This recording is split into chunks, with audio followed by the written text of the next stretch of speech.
കർണാടക ഹൊൻസൂരിൽ തോക്ക് ചൂണ്ടി ജ്വല്ലറിയിൽ നിന്നും കോടികളുടെ വജ്രം കവർന്നു. കൊള്ളസംഘം പാണത്തൂർ വഴി കാസർഗോഡ് ജില്ലയിലേക്ക് കടന്നതായാണ് സംശയം. കാഞ്ഞങ്ങാട് ഉൾപ്പെടെ ജില്ലയിൽ പോലീസ് കനത്ത ജാഗ്രതയും നിരീക്ഷണവും തുടരുന്നു. വാഹനങ്ങൾ ഉൾപ്പെടെ പരിശോധിക്കുന്നുണ്ട്. മടിക്കേരി നഗരത്തിലുള്ള സ്കൈ ജ്വല്ലറിയിലാണ് തോക്കുമായി എത്തിയ സംഘം കവർച്ച നടത്തിയത്. 10 കിലോ സ്വർണം കവർച്ച ചെയ്തതായാണ് കരുതുന്നത്. KV ബൈജു ചേരുന്നുണ്ട് കൂടുതൽ വിവരങ്ങളുമായി. Baiju, good morning.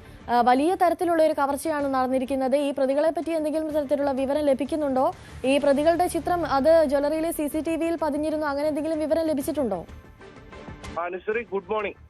ഹൊൻസൂർ നഗരത്തിലെ സ്കൈ ഗോൾഡ് ആൻഡ് ഡയമണ്ട് എന്ന മലയാളികളുടെ ഒരു കടയിലാണ് ഇത്തരത്തിൽ വലിയ തോതിലുള്ള കവർച്ച നടന്നിരിക്കുന്നത്. അതായത് 5 കോടിയിലധികം രൂപയുടെ വജ്രാഭരണങ്ങൾ, ആ കടയിലുണ്ടായിരുന്ന മുഴുവൻ സ്വർണ്ണാഭരണങ്ങൾ തോക്ക് ചൂണ്ടി ഈ സംഘം കവർ ചെയ്യുകയായിരുന്നു. അതായത് ബൈക്കിലെത്തിയ 4 അംഗ സംഘമാണ് ഇത്തരത്തിൽ ഭീതി സൃഷ്ടിച്ച്, അതായത് 2 തവണ ഇവർ വെടിയുതിർത്തു. പക്ഷെ ആർക്കും പരിക്കില്ല.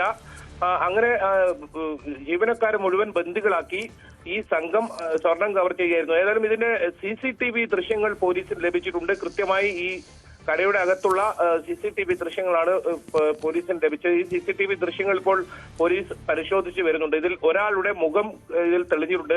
ഈ ഹെൽമെറ്റ് ധരിച്ചെത്തിയതാണ്, പക്ഷെ ഇയാൾ തിരിച്ചു പോകുന്ന സമയത്ത് ഹെൽമെറ്റ് അവിടെ തന്നെ ഉപേക്ഷിച്ചു പോവുകയായിരുന്നു. അങ്ങനെ ഇയാളുടെ മുഖം ഇതിൽ പതിഞ്ഞിട്ടുണ്ട്. ഇതിൽ ഏറ്റവും പ്രധാനം, ഈ സംഘം കേരളത്തിലേക്ക് കടന്നതായാണ് പോലീസിന് ഇപ്പോൾ ലഭിക്കുന്ന വിവരം. അതായത് മടിക്കേരി വഴി, ഭാഗമണ്ഡലം വഴി കേരളത്തിലേക്ക്, കാസർഗോഡ് ജില്ലയിലേക്ക് കടന്നതായി സംശയിക്കുന്നത്. അതുകൊണ്ട് തന്നെ ഇന്നലെ രാത്രിയൊക്കെ വലിയ തോതിലുള്ള പരിശോധന അതിർത്തിയിൽ നടക്കുന്നുണ്ടായിരുന്നു. ഇന്നലെ വൈകിട്ടോടെയാണ് ഈ സംഭവം ഉണ്ടായത്.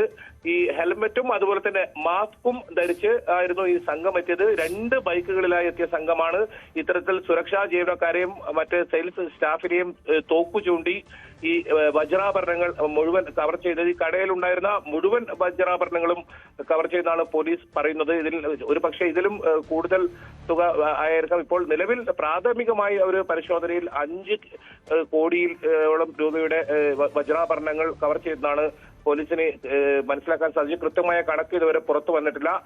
പ്രധാനമായും ഇവിടെ ഹനുമന്ത ജയന്തി ആഘോഷങ്ങൾ നടക്കുന്നത് വേളയായതുകൊണ്ട് തന്നെ പോലീസിന്റെ ശ്രദ്ധ ആ ഭാഗത്തായിരുന്നു.